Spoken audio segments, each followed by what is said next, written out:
me ocurre, un poco a título metodológico, que vayamos desgranando esos 4 sustantivos que habitan el enunciado, el título que nos enviaba Elías. Nos hablaba Elías didáctica de la Biblia en el aula y en la catequesis. Pues bien, se trata de dedicar un pequeño espacio de tiempo a cada uno de esos sustantivos. ¿Qué opinamos, qué entendemos, qué experiencias tenemos sobre la didáctica, sobre la Biblia, el aula, la catequesis? Una de las cosas que a mí siempre me han parecido era que había que ser muy claro en separar lo que es el aula de lo que es la catequesis. No hablo desde catequeta, no hablo desde otra perspectiva. Lo primero que en las 4 palabras fundamentales me ha parecido que faltaba una, que es la celebración. Tenemos más Biblia en la celebración que en la catequesis y que en el aula y que en no sé dónde. Donde más Biblia tenemos, me ha parecido que aquí esa dimensión sería muy importante. Aunque se cierre el aula para el creyente o la catequesis, siempre continúa la celebración. Y no hay celebración sin la palabra. Es importante ese tema, y sobre todo porque tenemos un gran pedagogo. Yo, cuando eres maestro, te enseñan un montón de metodologías, un montón de pedagogos, te los estudian de arriba abajo, investigan. ¿Y por qué no investigamos del gran pedagogo que tenemos, que es Jesús?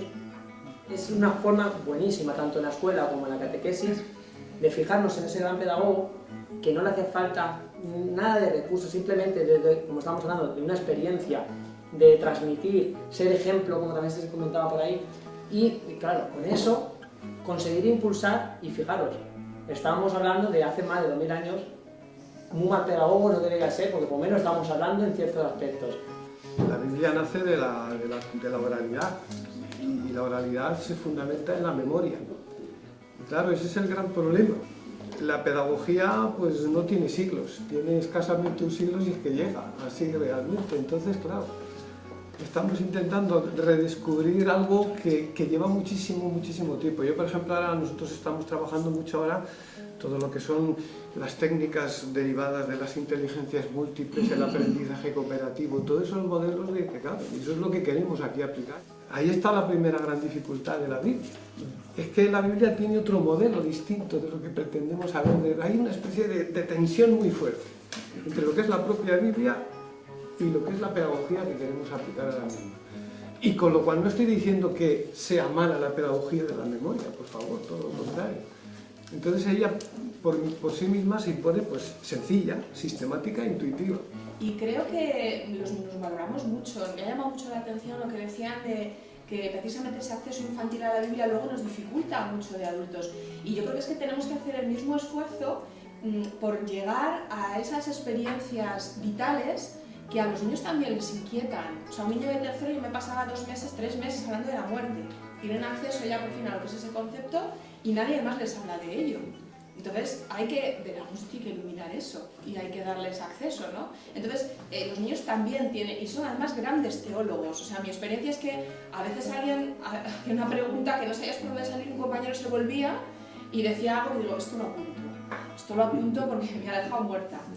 Y es verdad, entonces creo que con los niños y con los adolescentes tenemos que hacer esfuerzos, incluso por los profesores, ¿no? Yo formo también catequistas en una pequeña escuela en Málaga, los veranos, y todos entran por ahí, por las experiencias vitales. La Biblia nos trae pueblos y nombres y costumbres de una época que ya nos suena, pues eso, a historia, a lenguas no muertas, sino momias, cadáveres. Pero podría tener esta ventanita de atracción, es decir, no, la Biblia es también apasionante. Igual tan apasionante como que todo lo que ocurre en Juego de Tronos ya está contado en la Biblia. Todo lo que ocurre en El Señor de los Anillos tiene su paralelo, seguro. Creo que siempre hemos visto, cuando hicimos los libros estos de catequesis, que la primaria era el momento clave en el proceso educativo de los alumnos para que los alumnos conectaran y conocieran la Biblia. Porque si no había ese encuentro con la Biblia, evidentemente en secundaria no había referentes de los que hablar. no puede interpretar. El chaval posiblemente de primaria no está en capacidad de hacer interpretación alguna, sino de conocer, idealizar, pongamos el verbo que queramos ahí. Punto. En un segundo momento, cuando se madura un poco en la edad del preadolescente y se producen encuentros con la Biblia, el problema es que en muchas ocasiones nosotros creo que utilizamos la Biblia para justificar el argumento que yo tengo. Es decir, intento utilizar la Biblia para justificar tal actitud moral o tal comportamiento o tal hecho o tal realidad. Y eso al chico no le dice nada, empieza a no decirle nada. ¿Por qué? Porque al chaval de hoy que vive en un mundo visual, lo único que le puede llamar la atención desde nuestra capacidad es el ejemplo. El encuentro con la Biblia era un segundo momento, no era el primer momento. El primer momento es de empatía, el segundo momento es de escucha por nuestra parte a los alumnos y el tercer momento es de identificación o propuesta de ciertas cosas que a veces pueden estar vividas en la Biblia de forma curiosa y sorprendente para ellos. Desde mi punto de vista, la Biblia es verdad, que tiene ese proceso de transmisión necesario, de memorización, de encuentro, pero tiene un previo, y el previo es el motivar para que pueda producirse eso. Y esa motivación no tiene otro camino que es de la empatía que yo le puedo producir, no tanto con la palabra, cuanto con mi sensibilidad respecto a los procesos que está viviendo el propio chaval. Como catequeta, a mí me ha chocado mucho la palabra didáctica. En catequesis, al menos en la corriente en la que yo me inscribo, esa palabra la quitaría radicalmente poniendo otra, que es la iniciación. Pero a mí en la catequesis no me interesa qué dice la Biblia solamente, sino qué me dice, qué dice a mi historia y cómo mi historia comienza también a ser historia de salvación y se mete en esa historia que la Biblia me plantea.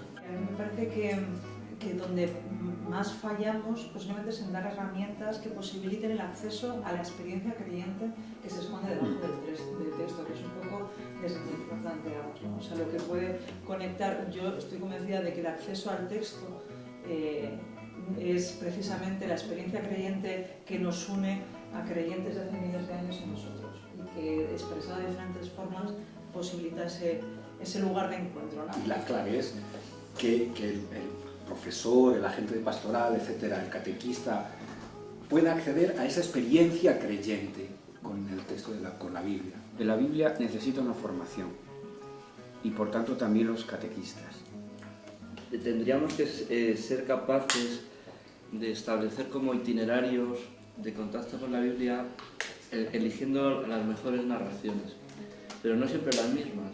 Hay que tener mucho dominio de muchos textos bíblicos para establecer esos itinerarios y ver en cada grupo lo que convendría y ponerle en contacto en esos itinerarios para ganar su interés, pero que vayan teniendo contacto cada vez con un grupo mayor de textos. La Biblia ha generado, lo que hay en la Biblia, la historia de la salvación, ha generado no solo esta civilización, sino unas cuantas civilizaciones, un modo de pensamiento, lenguaje, formas de actuar, de interactuar en la familia, en todas partes. Seguramente hoy el tema era muy amplio, muy para empezar a hablar, para ubicar situaciones, para saber qué es esto de la didáctica, quiénes somos, para vernos caras. Y yo creo, a mí sí me ha ilusionado escucharles a todos ustedes, en el sentido de que podemos, también desde la editorial, abrir un camino de profundización en todo este mundo de cómo llevar la Biblia a la escuela y a la catequesis, que en definitiva es cómo evangelizar.